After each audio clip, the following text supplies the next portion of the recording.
Youcat, question number 427. The seventh commandment. What is regulated by the seventh commandment? You shall not steal.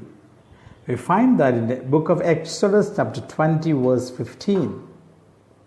The seventh commandment not only forbids taking something away from another person, it also requires the just management and distribution of the earth's goods.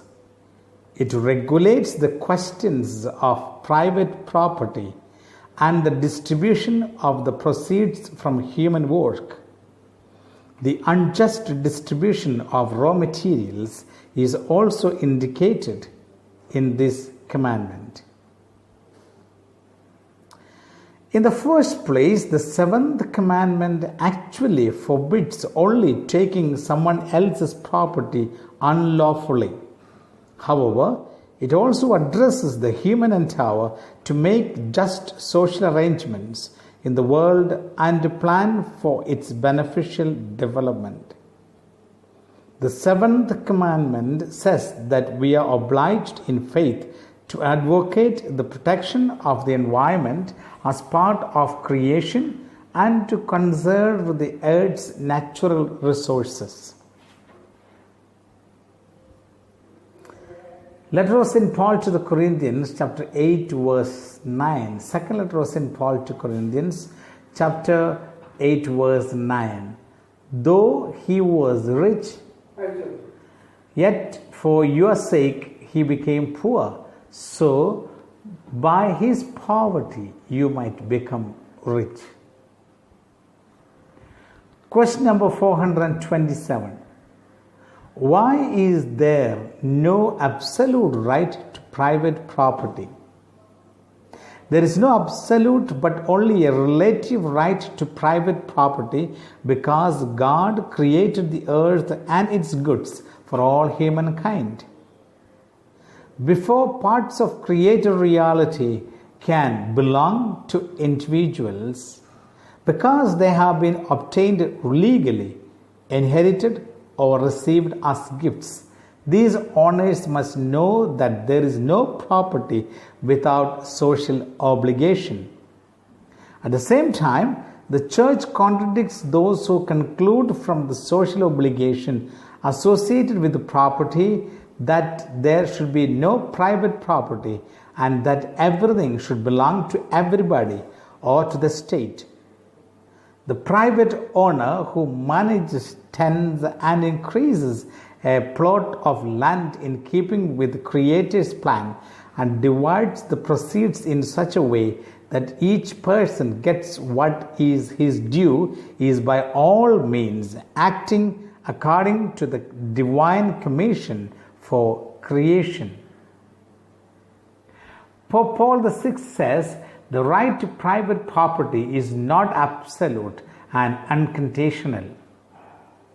Aristotle says, when there is no property, there is no joy in giving either, then no one can have the pleasure of helping his friends, the traveler, or the afflicted in their need.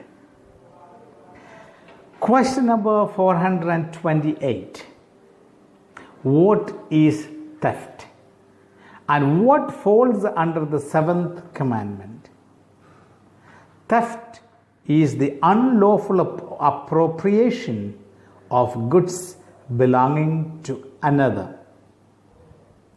Appropriating someone else's goods unjustly is a sin against the seventh commandment, even if the act cannot be indicted under civil law.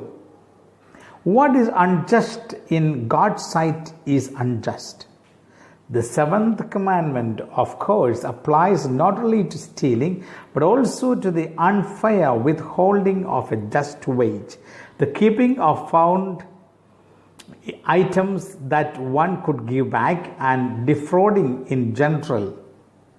The seventh commandment also pertains to the following: setting employees to work in inhuman conditions, not abiding by contracts into which one has entered, wasting profits without any consideration for social obligations, artificially driving prices up or down, endangering the jobs of colleagues for whom one is responsible, bribery and corruption, misleading dependent co-workers into illegal actions, doing shoddy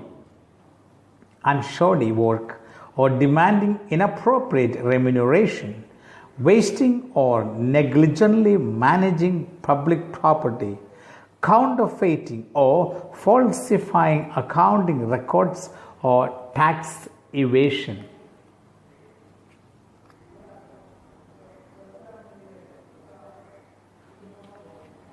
Question number 429.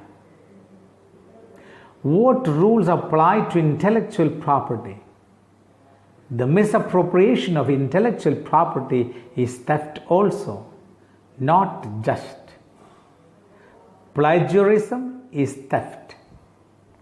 The theft of intellectual property begins with copying other students' work in schools, continue in the illegal taking of materials from the internet, applies to the making of unauthorized copies or trafficking in pirated copies in various media, and extends to business dealings in stolen concepts and ideas.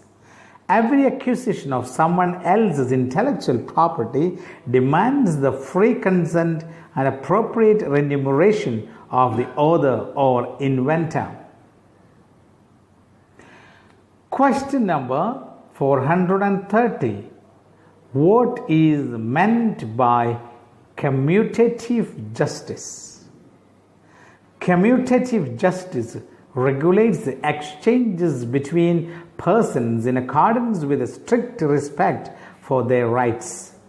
It makes sure that property rights are safeguarded, debts repaid, and freely contracted obligations are fulfilled, that reparation is made for injustice or damage, and that stolen goods are returned. God bless you all.